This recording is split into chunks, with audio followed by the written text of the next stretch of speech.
Messi magic, comeback करण्याची ताकद, Martinez नावाची भिंत, डिफेंडिंग चॅम्पियन्स या वर्ल्ड कप फायनलमध्ये एंट्री करताना अर्जेंटिनाला या गोष्टींचं प्रचंड मेंटल ॲडव्हान्टेज होतं. ते कुठल्याही स्थितीतून मॅच काढतील असाच अंदाज होता, पण रिझल्ट अगदी विरुद्ध लागला.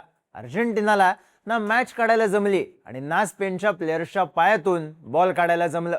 ज्या मेस्सीवर सगळ्यांच्या नजरा होत्या त्याला फक्त एक शॉट मारता आला, तोही गोलकीपर पर्यंत पोहोचण्याआधीच ब्लॉक झाला.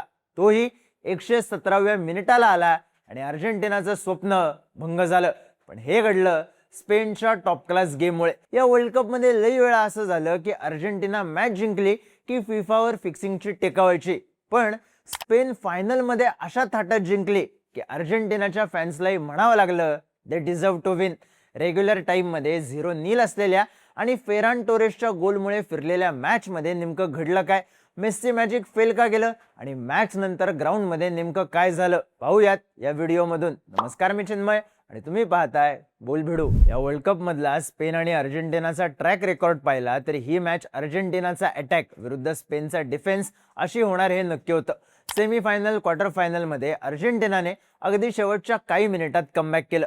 शेवटच्या 5 मिनिटात सुद्धा मॅच फिरवण्यात अर्जेंटिना पटाईत असल्यानं वाढीव प्रेशर स्पेनवर होतं. पण स्पेनने फ्रान्स, पोर्तुगाल अशा बलाढ्य टीम्सला डिफेन्सच्या जोरावरच दमवलं आणि हरवलं सुद्धा. त्यामुळे मॅच शेवटच्या टप्प्यात नेली जाणार आणि तिथंच विनर ठरणार हे नक्की होतं. पहिल्या हाफमध्ये अर्जेंटिनाने काहीसा धसमुसळा खेळ केला. त्यांच्याकडून बरेच फाऊल झाले. स्पेनचा अटॅक रोखण्याचा त्यांनी पुरेपूर प्रयत्न केला. अर्थात स्पेनने सुद्धा फार जास्त जोर लावला नाही. त्यांनी नेहमीची मेथड वापरत बॉल कंट्रोल केला, पोझिशन आपल्याकडे ठेवलं. पहिल्या हाफमध्ये स्पेनकडे 65% पोझिशन होतं, पण त्यांना कन्व्हर्जन जमलं नाही कारण तेव्हा त्यांचे फायनल पासेस नीट नव्हते. अपेक्षेप्रमाणे पहिल्या हाफमध्ये स्कोर झाला नाही, पण महत्त्वाची गोष्ट ही होती अर्जेंटिनाला एकही अटॅक रचता आला नाही. त्यांना एकही शॉट घेता आला नाही. त्यात सेंटर बॅक लिसांड्रो मार्टिनेजला 41व्या मिनिटाला येल्लो कार्ड मिळालं आणि 44व्या मिनिटाला इंजुरीमुळे त्याला सबस्टिट्यूट करण्यात आलं. दुसऱ्या हाफमध्ये स्पेनने डिफेन्स तगड्यात ठेवलाच, पण त्यांच्या अटॅकला प्रचंड धार आली. यमाल, रॉड्री, ओयारझबाल पद्धतशीर अटॅक रचत होते. 63व्या मिनिटापर्यंत स्पेनने गोलसाठी 6 अटेम्प्ट केले होते. त्यावेळी अर्जेंटिनाचा हा आकडा होता 0. 62व्या मिनिटाला स्पेनने एक महत्त्वाची चाल खेळली. त्यांनी या वर्ल्ड कप मधला त्यांचा टॉप स्कोरर असलेल्या ओयारझबालला सबस्टिट्यूट केलं आणि फेरान टोरेसला आत पाठवलं. अर्जेंटिनाने सुद्धा अनेक चेंजेस केले, पण तरीही त्यांना अटॅक करता येत नव्हता. स्पेनने गेम पूर्णपणे आपल्या कंट्रोलमध्ये ठेवला. त्यात 75व्या मिनिटाला स्पेनचा सुपर सब मिकेल मेरिनो आला आणि स्पेनच्या आशा आणखी वाढल्या. इकडे अर्जेंटिनाचा मात्र अपेक्षाभंग होत होता. शेवटच्या काही मिनिटात मॅच फिरवण्याची त्यांची ताकद, पण स्पेनने त्यांच्याकडे बॉल यूज दिला नाही. त्यात जखमेवर मीठ चोळलं गेलं कारण स्टॉपेज टाइमच्या 3ऱ्याच मिनिटाला एन्झो फर्नांडेजला दुसरं येल्लो कार्ड मिळालं. अर्जेंटिनाला 10 प्लेयर्स घेऊन खेळावं लागलं, पण अर्जेंटिनाकडे बॉल जात नव्हता. स्पेनने पूर्ण कंट्रोल ठेवला होता, तरीही स्पेनला स्कोर का करता येत नव्हता. तर अर्जेंटिनाची भिंत भक्कमपणे उभी होती. एमी मार्टिनेज नावाची भिंत. नॉर्मल टाइम मध्ये मार्टिनेजने 10 सेव्ह केले.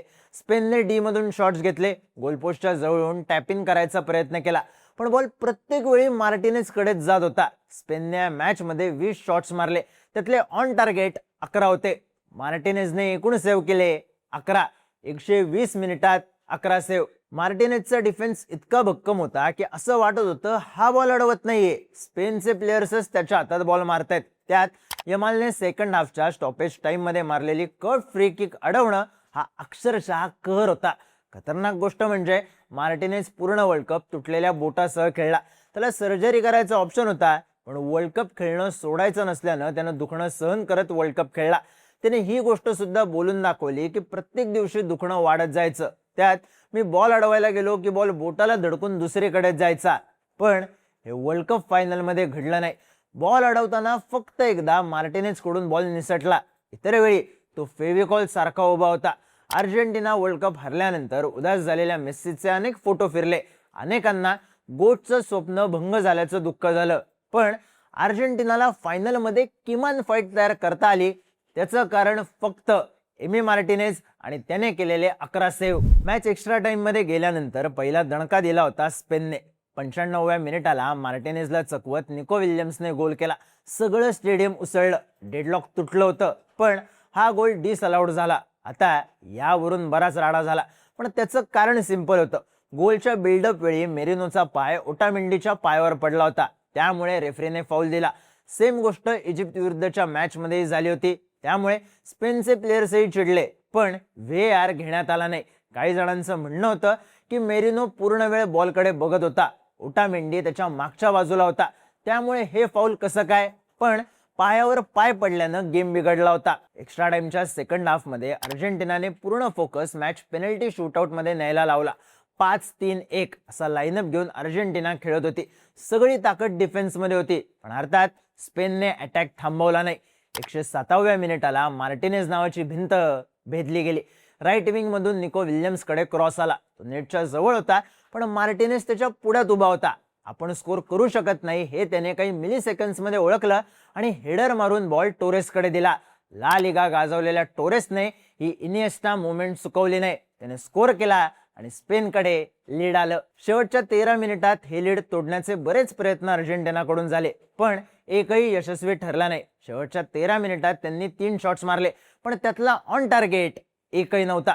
बलाढ्य अर्जेंटिना समोर 68% पोझिशन घेऊन 90% अॅक्युरेसीने 803 पासेस देऊन एकही येल्लो कार्ड न मिळवता क्लिनिकल परफॉर्मन्स देत स्पेनने वर्ल्ड कप उचलला.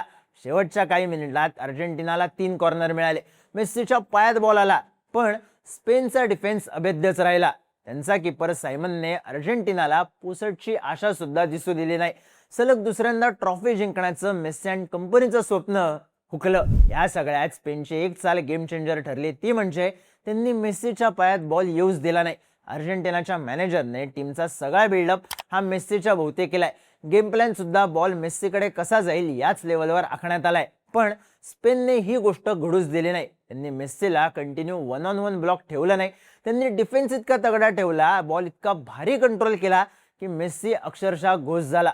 पहिल्या हाफमध्ये तर मेस्सीचा प्रेझेन्सच जाणवला नाही. एक्स्ट्रा टाइममध्ये जाणवला, पण तोवर वेळ निघून गेली होती. या वर्ल्ड कपच्या 8 पैकी 7 मॅचेसमध्ये स्पेनने एकही गोल खाल्ला नाही. यातलीच एक मॅच वर्ल्ड कप फायनल होती. समोर अर्जेंटिना होती, पण स्पेन बदला नाही. त्यात फर्नांडेजला रेड कार्ड मिळाल्यानंतर मेस्सीने कुकुरेला तोंडावर हात ठेवून काहीतरी बोलला म्हणून त्याला रेड कार्ड द्यावं अशी मागणी केली. यातूनच त्याचं फ्रस्ट्रेशन दिसून आलं होतं. ती गोष्ट नियमाला धरून होती, पण मेस्सीने त्यासाठी भांडावं इतकी गंभीर सुद्धा नव्हती. मॅच संपल्यानंतर अर्जेंटिनाच्या लियांड्रो पराडेजने ग्राउंडमध्ये येत स्पेनचा प्लेअर गावीची मान धरली. त्याला खाली पडलं. मध्ये पडलेल्या स्पेनच्या आणखी एका प्लेअरला पकडून ढकलून दिलं. त्याला लागलीच रेड कार्ड दाखवण्यात आलं, पण अर्जेंटिनाच्या प्लेयर्सवर ही वेळ आली कारण स्पेनने त्यांना खतरनाक धक्का दिला. मेस्सीला रोखायची, डिफेन्स तगडा ठेवण्याची आणि अटॅक करताना माघार न घेण्याची त्यांची चाल जर्सीवर दुसरा स्टार ऍड करणारी ठरली. टोरेसची इनिएस्टा मुवमेंट कोर मेमरी बनली. वर्ल्ड कप हाय नोटवर संपला.